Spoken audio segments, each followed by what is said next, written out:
You're listening to Bridge the Gap Season 4, a podcast dedicated to inform, educate, and influence the future of housing and services for seniors. This podcast is powered by supporting partners Propel Insurance, Enquire, LTC REIT, the Bridge Group Construction, and Solinity.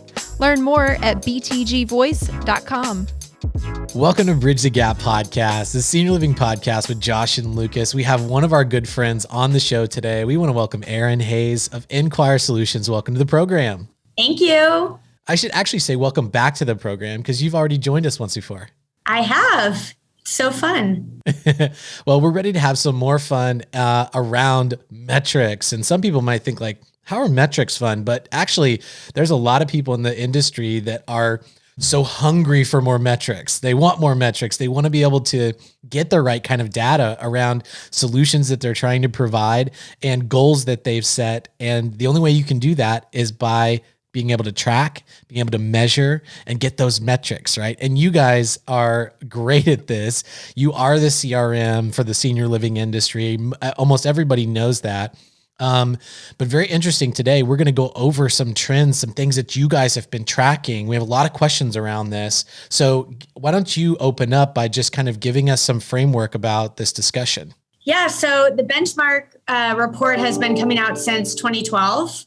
And the reason we started doing it, and obviously now we have so much more data, but the reason we started doing the benchmark report is just because we realized in this industry, we had a lot of data rich, report poor, right? So we wanted to be able to aggregate data from all over, and people wanted that. They have their data, but they want to know how they stack up in the industry. And when we started, we didn't really break that. We had rental versus CCRC or life plan. And now we're able to have such granular data from our system because people classify their communities as to what care offering or a mixture they offer.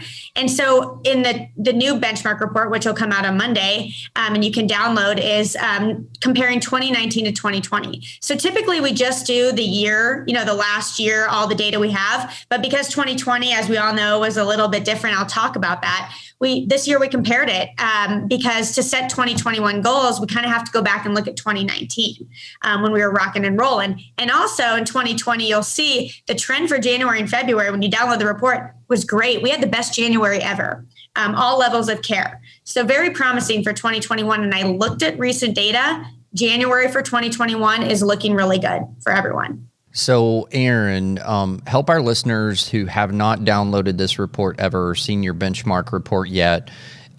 Give us a little bit more understanding of, is this national data and is this across the senior housing spectrum of care? Tell us a little bit more about that. Yeah, good question. So we work with over 4,000 senior living buildings, over 5,000 if you include skilled nursing and all the ancillary post-acute services. And so we are nationwide. In the report, it breaks out regions. So we have 5 different regions that we look at. I think it's similar to what ASHA looks at as far as regionalizing the data. And the good thing about that is, when we have a company, say in Wisconsin, and they operate 25 communities, we can pull just North Central data. Because we see differences like Southeast Florida, they get many, many more inquiries than say Iowa, where Luke's from, right? So it's kind of that demand piece. So we can look at a single client versus where they are in the United States. And also based on what that community offers, we can kind of weed that out and compare it. So it's national. We did in this report for a life plan, we actually didn't include the health centers or anything. So those are separated. So we call it life plan residential, which is really their IL, AL memory care mixture. And correct me if I'm wrong, but one of the first things we're going to talk about is 2019 versus 2020 metrics. Is that in data? Yeah. So it's interesting because obviously, we compared what if 2019 was our baseline, at least for 2020, which it should always be going up. We should always be doing better. How does 2020, what really was that variance between, the same time period last year? So we looked at things like conversion rates, and we'll talk those are a little different too for 2020 because of the tour situation. We weren't touring as much. It was about half what we usually do in tours. So we'll talk about that. But just looking at, how many activities it takes to get a move-in, that the sales cycle length definitely increased in 2020, maybe because people were holding off some of that pent-up demand. We might see that go back down in 2021. So there are some things that we want to compare, to 2019 to see what that difference was.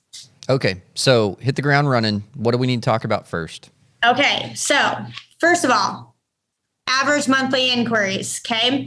So these are all of the different regions: North Central, Northeast, South Central, Southeast, West. This is the variance in inquiries overall average monthly. So say, in North Central, they were down, if they looked at their monthly inquiries on average for IL, they were down 27%.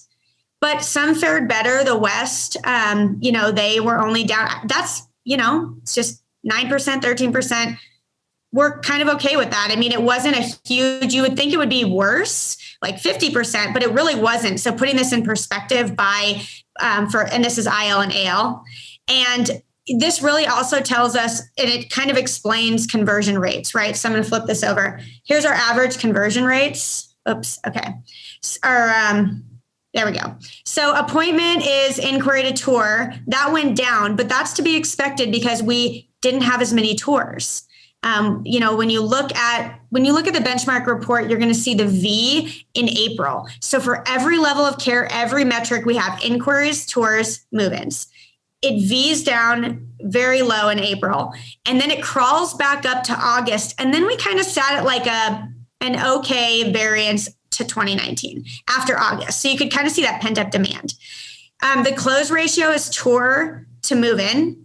That's closing. That's very qualified leads that came into tour. What are we closing at? That actually went up, but I don't want people to be deceived by this because with less tours, it's a fraction. So it went up compared to 2019. But what I also think is interesting is our result rate. That's our inquiry to move-in rate, stayed pretty 7%. Was what 2019 was. And this is all up for all levels, IL, AL, memory care. So I guess the takeaway really is, this result ratio, because we had less inquiries probably, and we had less move-ins, that's probably why it stayed the same. But I don't really like to look at always conversions because you can make conversions look however you want. If I don't put in every lead, my rate's going to be higher because my denominator of my equation is lower. And so that's the interesting thing here is 7% across the board inquiry to move in. And of course, in our report, this also varies by market source. Obviously, unpaid referrals, they convert much, much higher. And then there are things like direct mail that, you pump out a lot of volume and they convert much lower. So for our listeners that are just listening to this podcast and you cannot see Erin's whiteboard artwork that I think surely you're not erasing that right now. That was goodness. But it's a pink outlined framed whiteboard. But I want to go back to, you said, you guys slow this down for me because you said 28% we were up, but don't be deceived. And it was because we probably had fewer tours, which meant, I think, now you correct me if I'm wrong, fewer tours during the pandemic. So the people that were touring were probably already fully vetted, pre-qualified, so to speak. They weren't coming in to just visit and see if they liked the interior or have a lunch. These people needed care. They could afford care. They were coming in to make a decision. Is that kind of what, is that right? Yeah, we didn't have people coming and perhaps also not looking at multiple communities because of the pandemic. So we could probably infer that if they were coming, like you said, they were really serious, but there also wasn't much maybe competition that they were also looking at. So, our close ratios were better, which just shows, the work that the sales team is putting into to actually get those closed during this time. But also, yes, less tours happening. And some of those are virtual. So those are intermingled. If they weren't holding on site a lot, we're doing virtual. Well, and so you just went where I was wanting to go next. And so I wanted to see, you see a lot more sales actions than just our narrow lens here in the communities that we have or that we go into. But it seems to me that communities and sales leaders and leadership teams really were forced to make a pivot to do more virtual things and to get creative on how they were creating an experience for that potential prospect to understand what they were really getting before they could actually come into the physical plant, the community. I'm wondering, if that could be part, that we're doing a better job at maybe qualifying, we're doing a better job at giving people virtual experiences to where they maybe don't have to visit the community 5 times before they make a decision. Mm-hmm. Do you have any inkling of forecast that maybe that upward trend, that percentage may stay high as we're moving forward? Because there's some things I think we've just gotten better at that maybe we never had to do before. Do you have any thoughts on that? Yeah, I think that the adjustment to virtual is going to carry over and actually help boost these numbers for 2021. I do, because you're right. So when you look at average monthly, say for assisted living, of total tours, it definitely went down. There were no retours. I think it was an average of maybe 2 to 3 a month, not as many as we're used to doing. And so I think that they are utilizing those tools better to cut down on, the amount of face-to-face. In fact, in the average activity to move in, face-to-face obviously went down. Usually it's 4 or 5, and it was 3 pretty much across the board, 3 touches face-to-face. But, I think to your point, if we can utilize the virtual touring, the use of video, we actually have reports out with some of our clients on video, and conversion rates in 2020 for people that received a personal video from a salesperson, or I really like when the ED sends one. I think that's great. They converted much higher than people that did not. And so again, I think that those tools are going to really help and hopefully keep that high. So give me a big picture, because I think I hear when I talk to people, even outside of the industry, and they say, mm-hmm. Hey, Josh, what do you do? And I'm like, well, you kind of don't want to go into a 30-minute conversation so I'm like, I kind of take care of older people, that sort of thing. Oh, that must be terrible right now. That's a terrible business to be in. And I'm like, no, actually it's wonderful. But translate from the data that you're gathering, what did our industry experience just as far as sheer volume of people calling the communities interested in care? I mean, mm-hmm. 2019 versus pandemic year, what was the difference? So there's some interesting things, and when you download the report, there's a lot of commentary about this. But one thing we did see that was real. So even though inquiries were down, when we look at the mix of how people were submitting inquiries, we always look at that. Are they calling? Is it a paid referral? Is it unpaid? Or is it web? A web, and meaning web submission, not the market source was a call tracking number and they called. How did they submit information?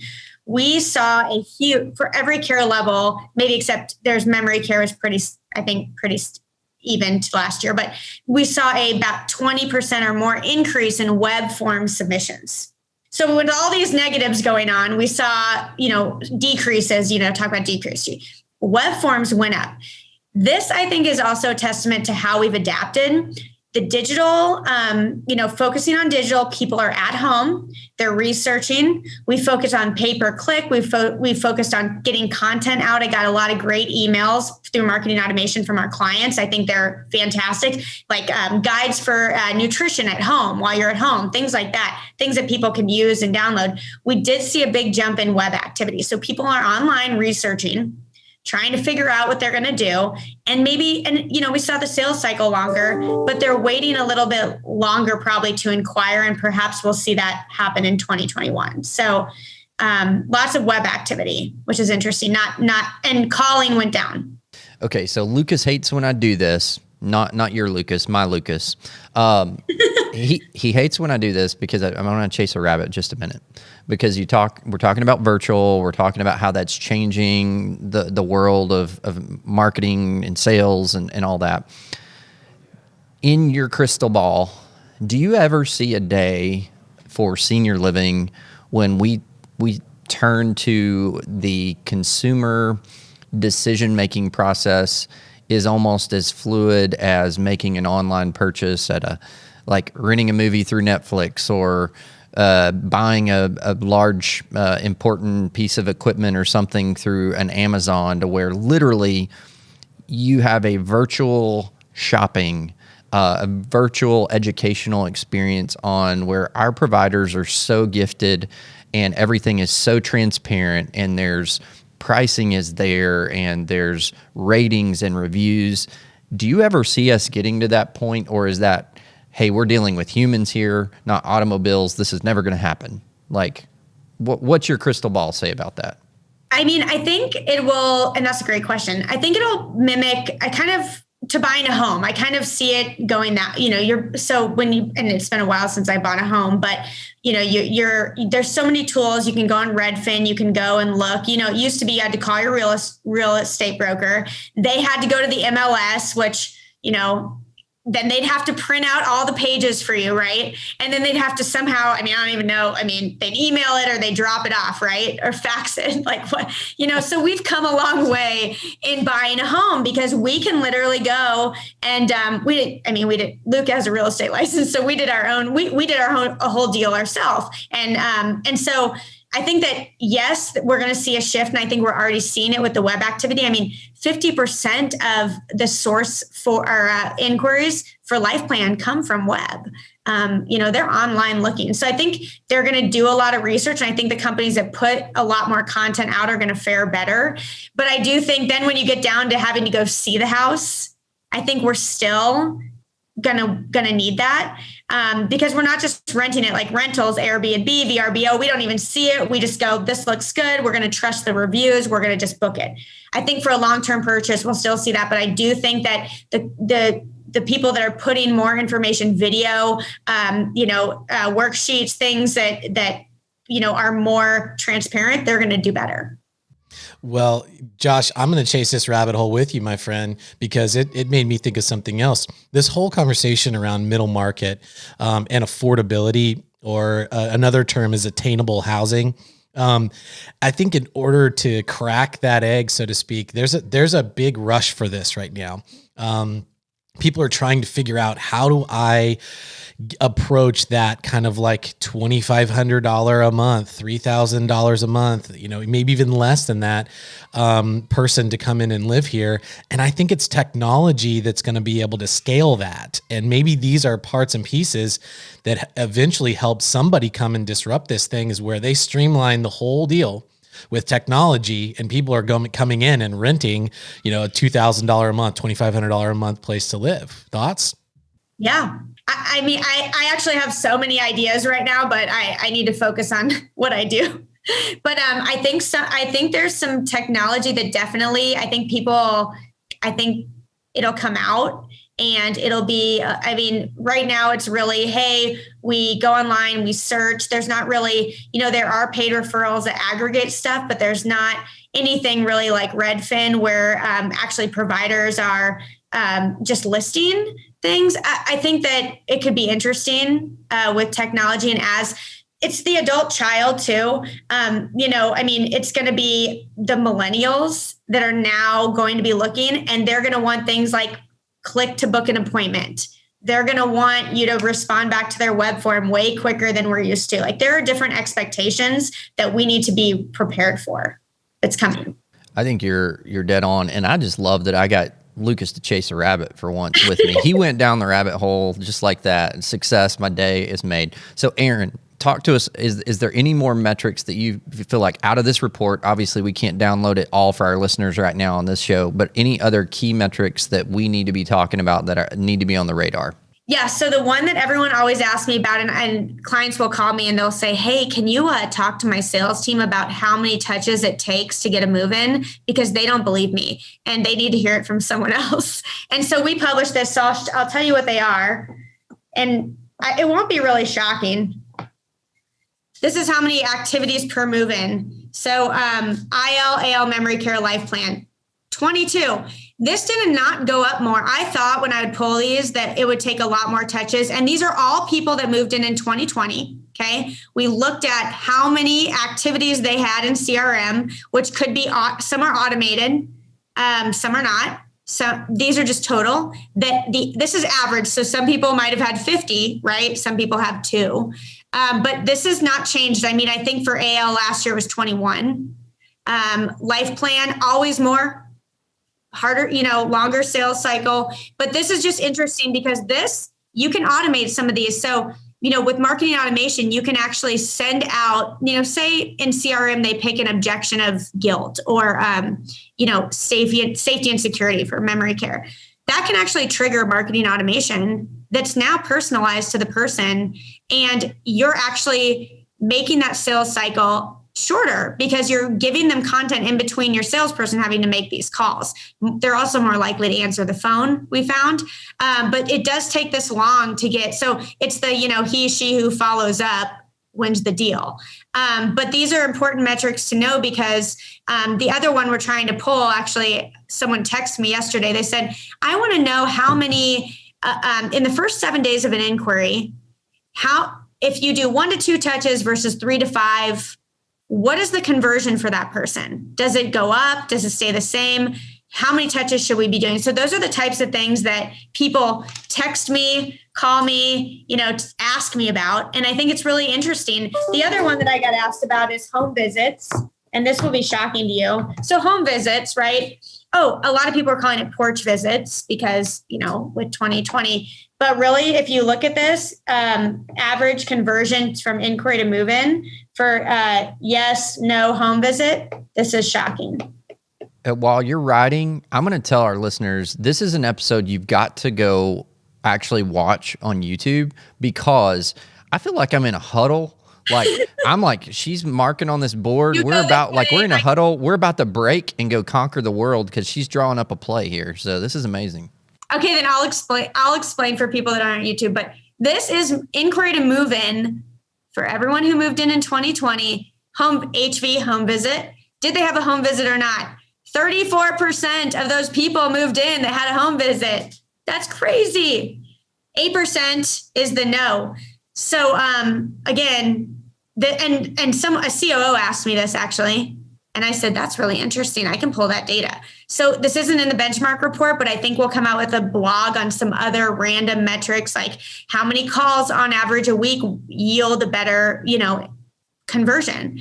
But this was interesting. So even, it's just taking the time to do something. But I mean, I would do this all the time. It's being creative about follow-up, even if you're dropping something off. So this is just taking the time and it converts way better. So I thought that was really, really interesting. That is very interesting. So I'm going to make an assumption that may be wrong because I haven't downloaded the report yet, but did home visits go down? The number of home visits go down during this past year, or did they actually go up? They either stayed the same. And if you look at the reports we released on our blog, we did one a month last year, starting in, I think, April. And then we kind of tracked the trends. Home visits were either went up or stayed the same because obviously you're not having people come in. So, going to their home or standing outside at a distance or actually visiting with them outside. And obviously, it was during the summer, those picked up too, because you could be outside. But yeah, I wouldn't say they went down. They either stayed the same or went up, which was interesting to me too. Well, so this is really cool information. And probably Lucas and me and a bunch of our listeners can totally nerd out on this. But for the non-nerds out there, maybe they've got their head a little bit in the sand. Why? Wake them up right now. Why should leaders in our industry be paying attention to these metrics? Yeah. So I think that, there's lots of things you look at, especially when you're setting goals for 2021. And I'm a sales leader. I oversee our sales. And I will tell you, even for our industry, and we had great growth last year, but still, we had goals for 2020 or 2020. But we had goals. And I think that it's, you need to look at these for making goals to make sure you meet your numbers in 2021. That's the reason we put 2019. So you can almost, You can either take an average, or you could just say, I'm not going to look at 2020. I'm going to go back to 2019. But looking at your numbers in comparison to these, first of all, you can make some assumptions if they're lower, and you can also make some assumptions if they're higher. I mean, if you have more unpaid referrals, you're probably converting way better because those convert better than other. If you don't have people who are out or doing virtual events or out in the community, you might not see as many. And that's a direct correlation. So the other thing you can do is look at your rates and say, I think one thing is unpaid referrals is a good one. We want more unpaid referrals because they convert better. So we know that we need 10 unpaid referrals, right? Well, you can say what you convert outreach to referrals. So it's just a simple, maybe it's 20%, if I could write 20%. So you just divide this by 20% and you get 50. So we need 50 a month of outreach. So it's very simple math, but then you have some rhyme and reason to what goals you're setting. And also, if you were one move in behind and you need that one more, how many more inquiries do I need to generate from a lead gen perspective to get that one more move in a month? Then you go to marketing, you say, we need this many more inquiries. So you can set really, and then you can measure it, go quarter by quarter and measure it and see if it's actually working. So I think being concerned with whether you're over or under the average, and again, these are an average, not median. There's definitely, we take out the outliers, but there's highs, there's lows. This is just simply the average. So it's not the end all be all, in my opinion, but it's good to just know kind of where you stand against those. So, Lucas, I see you on screen. The wheels are turning right now. Is your mind blown or what? My mind's blown in the best possible way. I mean, I would geek out on sales data. And I mean, to me, the big takeaway here is that in 2021, you cannot leave anything on the table. And if you are not tracking this stuff, you're basically, you're hurting your organization. You're hurting your ability to provide the great services that you provide to those that need it. And you're going to lose to the competition down the street. And it's, where occupancy is at an all-time low, historically, for obvious reasons because of coronavirus. Now is the time to regroup and get a strategy. And you cannot execute on a strategy if you don't have data and you're not able to track it. Well, and I'll tell you what I love about what you guys are doing, Erin. I feel like for quite a while now in our industry, we've done an okay, some of us better than others, job of like gathering data or entering data, and then we never do anything with it. So I love that you guys are aggregating this and putting it into a useful package that we can actually understand some behaviors that are happening, that are changing in the marketplace, so that we can actually make educated decisions on strategies as leaders to hit the marks. And so that's really, really exciting what you guys have done. And a shout out to Lucas as well, because he's not on with us. And, I'm curious, just let's set the numbers aside for a second if we can. Most, I think humans in the world, when they think about working with their spouse, they would probably rather jump out of the window that I'm sitting beside right now. You guys seem to make it work. What's the secret? That's a great question. So when I present, my one-liner is, we own the business together, and yes, we are still married. And then everyone laughs. But I get that question a lot. And, first of all, we're pretty solid. But I can say, even solid people probably are like, oh, I couldn't work with my spouse. I think we kind of got lucky on this is that we're really good at different things. And so when you're really good at different things and you stay in your lane and you admit to, I'm good at this and not so good at this, I do think that helps. And I think that we keep each other honest. We challenge each other. And it's been especially difficult during COVID because we've been home and our kids are home and we work together and we had to make rooms into offices. So, but it's, I just enjoy, Luke's one of the smartest people I've ever met. And he's very encouraging. And he's kind of just one of those people that doesn't stifle. He's not the one that when you say something, he immediately thinks of all the problems that come with that. He's more of we should look into that kind of person. So he does give our executives the opportunity to really lead, which I like. And he is a great leader. He leads by example. So I appreciate that. I'm more of let's do this, let's get this done. He's more the visionary. So he kind of thinks of it, and then I can make it happen and execute. So, but yes, it's definitely, it's been about 10 years, and we threw 2 kids in the mix. And so, I do think there's sometimes like, stop talking about work. And they're 5 and 6, so they know. But yeah, it's been a really great journey. And, I think that as far as just looking at the data, to your point about just utilizing the data and looking at it, what we're doing now with the reporting piece, and that was really something we invested heavily in. It's something Luke and I are very passionate about, getting out to everyone and, making it free for people to look at. But for our clients, especially as far as goal setting and getting those and implementing them, we now have, goal modules where you can click a button and it will upload all of the benchmarks. And that way, if you're new or you haven't, you don't really know where to start, you can always go in and edit it, but it gives you a starting point. And so that was really important. And we're going to continue to evolve our offerings. I love real-time dashboards you can just look at, online, kind of like, some of the ones we look at now on just stats for coronavirus, for example. So those are some of the things we like to do. We like to get that information out, and it's fun for us. So, I think that anyone who wants some sort of statistic, email me. Usually we have the data. It's just about, what do you want it to look like? What do you want to get out of it? So. Well, I know our listeners are going to want to connect with you, those that haven't already, but thank you for what you guys do at Enquire. Thanks for the benchmark overview that you've given us today. I know everybody's going to be eager to download more. And I know Lucas is going to tell them how to do that. No doubt, btgvoice.com, where you can access all of our shows. And a big thanks to Erin and Lucas and the entire team there at Enquire. Josh, we cannot do Bridge the Gap without our partners and our supporters. And Enquire has been an incredible partner.